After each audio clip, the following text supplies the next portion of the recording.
Welcome, my name is Lynton and this is Sketch and Tell. One of the things I really enjoy about what I do is I love taking art off the wall and doing it live in front of people so they can watch the process. When you think about it, if you ever do get the opportunity to go to an art gallery or an art exhibition, what you are looking at are the finished works of art. There are very few artists who feel comfortable allowing you to come into their studio and to watch them create that work of art. That is their sacred place.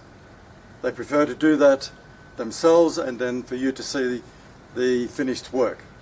Now, even though I know that my art is not going to end up in some amazing gallery somewhere, I do enjoy doing it the other way around and to allow people to see very quickly just something of the process and maybe be inspired enough to pick up some art materials and to give it a go yourself. Because art is all about expressing yourself in a different medium. I'm going to paint a picture and talk a little bit about it.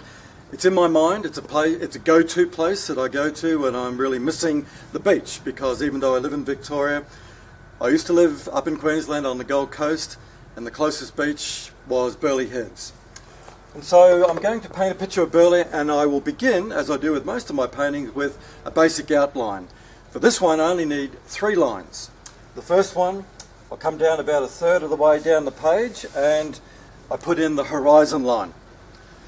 The second line will be on the horizon line, which is just the rough shape of a headland.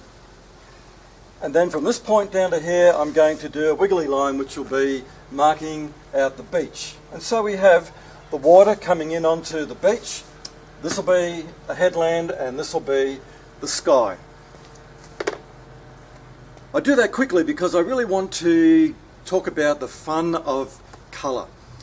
When it comes to putting colour in, it's not about trying to paint something exactly the same as what you're looking at, or whether it's a photo. I mean, there are times that's a good exercise, but it's all about putting a little bit of yourself, your own personality, into the painting, and the colours are a big part of that.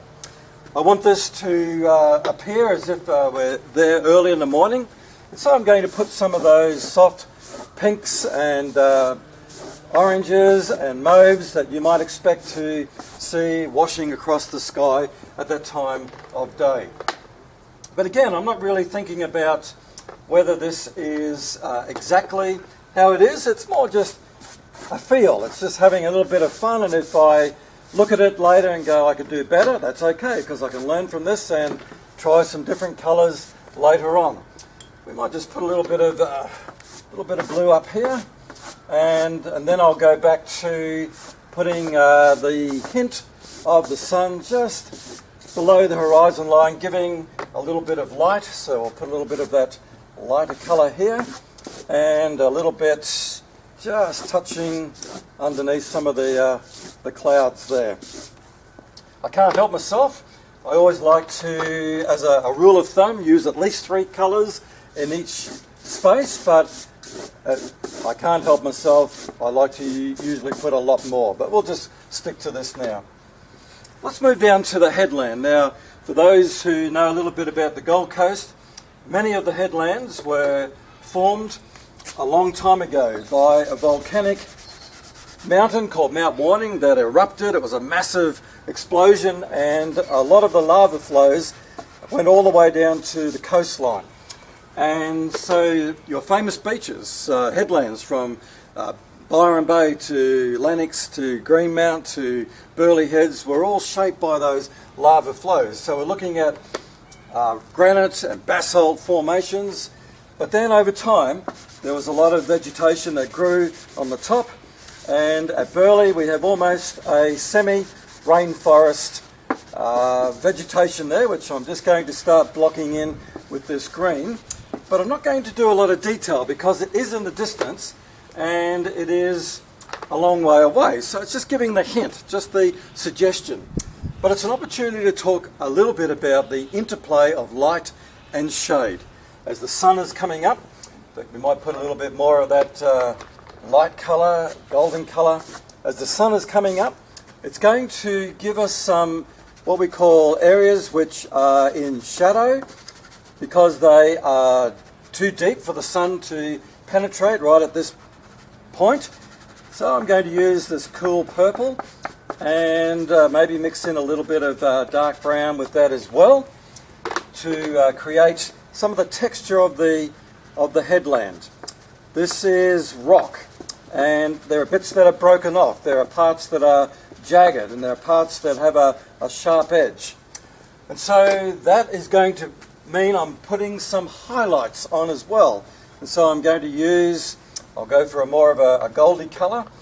I'm going to use a little bit of this goldy colour just to create, again, the hint of the light just touching some of those sharp edges on the edge of the headland there that's been exposed. But also, even in the leaf canopy up on top of the headland, there's going to be that interplay of light and shade. And the way I do that is with a little bit of some different greens. So I'm doing some mottling there with a more of a bluey green. And then I'm going to, for the highlight, put some yellow, which again is just giving that suggestion of a little bit of light touching the tops of those leaves. And it also helps define the edge of the headland to make it stand out a little bit from the colours that are in the sky. So we'll just put a little bit of that here, a little bit down there, and that's all I'm going to do with the headland. I want to move down to the beach, but before I do, I need to not forget just to put in some of those very iconic black basalt rocks that are down the bottom here, which if you're going surfing you have to clamber over, and even though they are extremely black, we'll just put again a little bit of highlight on the tops of those rocks. On the beach I will use again 3 colours.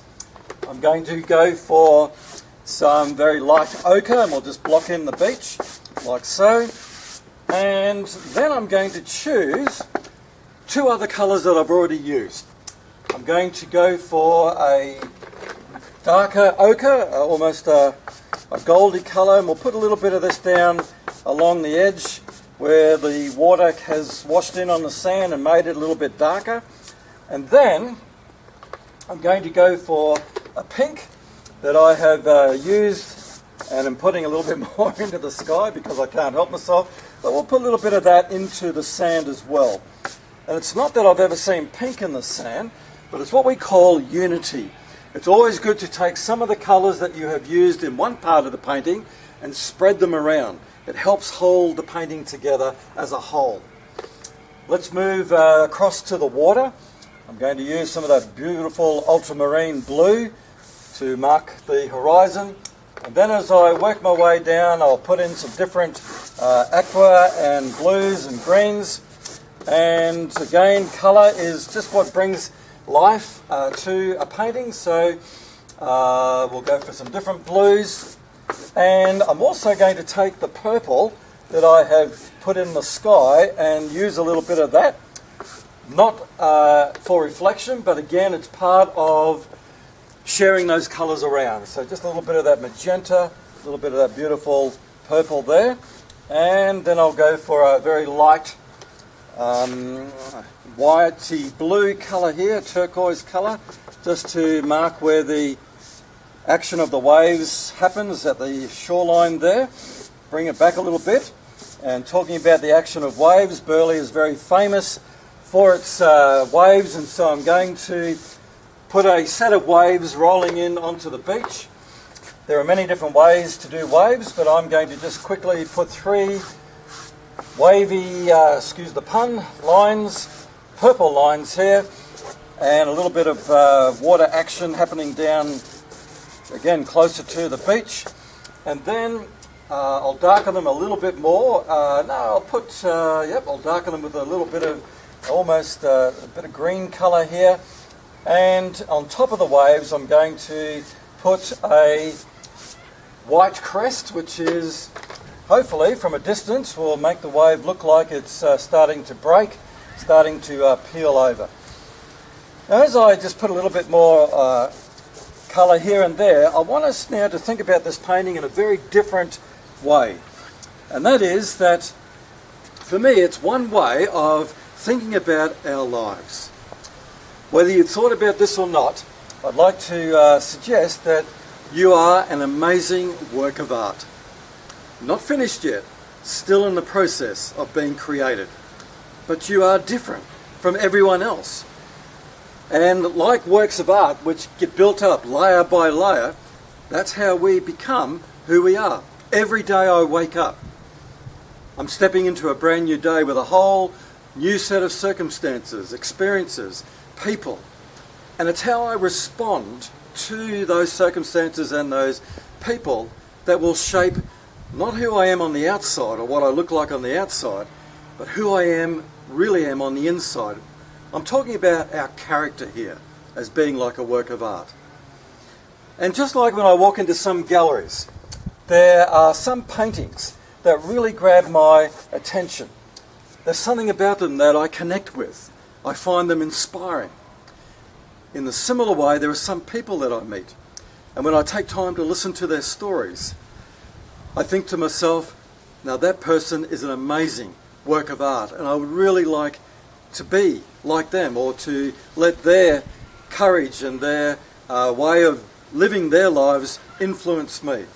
And usually they are people who have faced some kind of challenge, some kind of loss, some kind of pain, and it's the way they have dealt with it and responded to it that has shaped them for who they are. Let me illustrate it this way.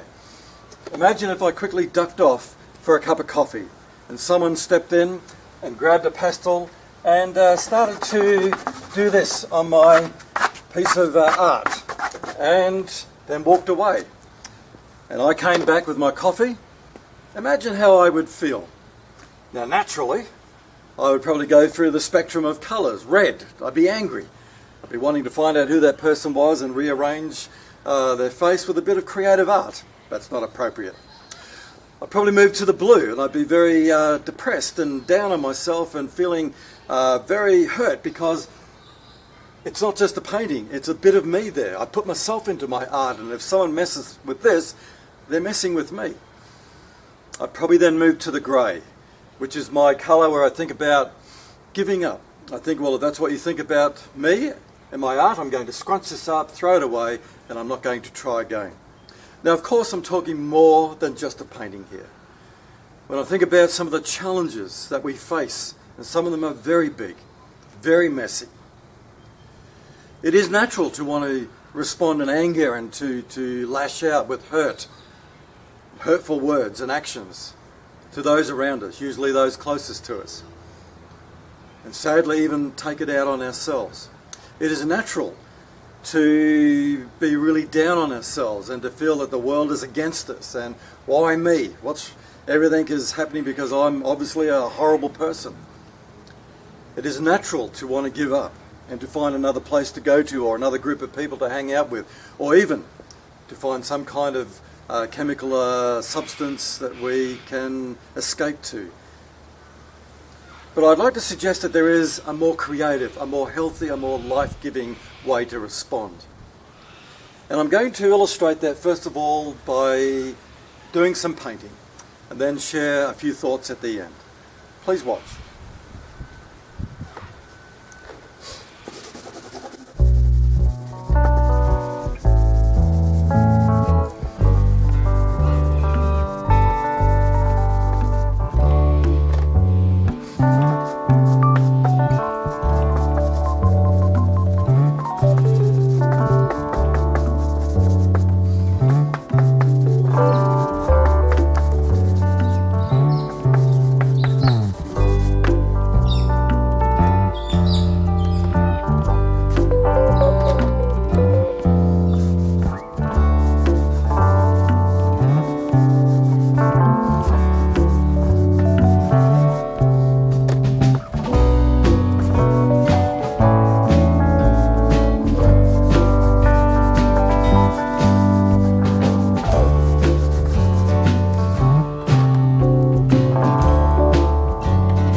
look at this in a number of different ways, but from an art perspective, I have added another layer onto this painting.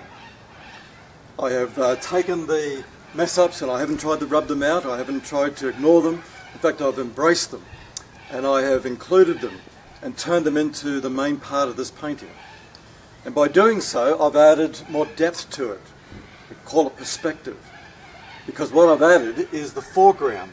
By turning those mess-ups into rocks and grass and trees, hopefully you feel like you can be looking through the trees out across the water, which is your middle ground, with the sky as your background in the distance. I think it looks a lot better. From a natural perspective, this is the second headland at Burleigh. This is the southern headland, the more, I guess, popular one. We're now sitting looking north. And that was the place that I would go to, often early in the morning, when I was thinking about my own challenges, my own set of mess-ups.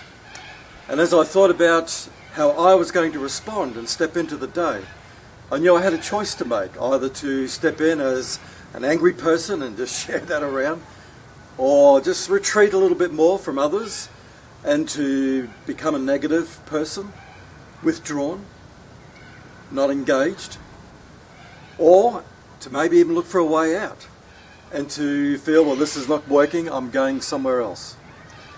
But what I'm learning, and I'm still learning, is that with help, and that can come from friends, it can come from mentors, it can come from inspirational people, but it can also come from deep within. Because as I sat on those big rocks and looked through the pandanus, I could see as the dawn rose and the colours started to spread across the sky, it was ushering a brand new day. A whole new transformation was taking place from dark to light. There were new things emerging. And there was a sense that there is a source behind us. But it's not just external.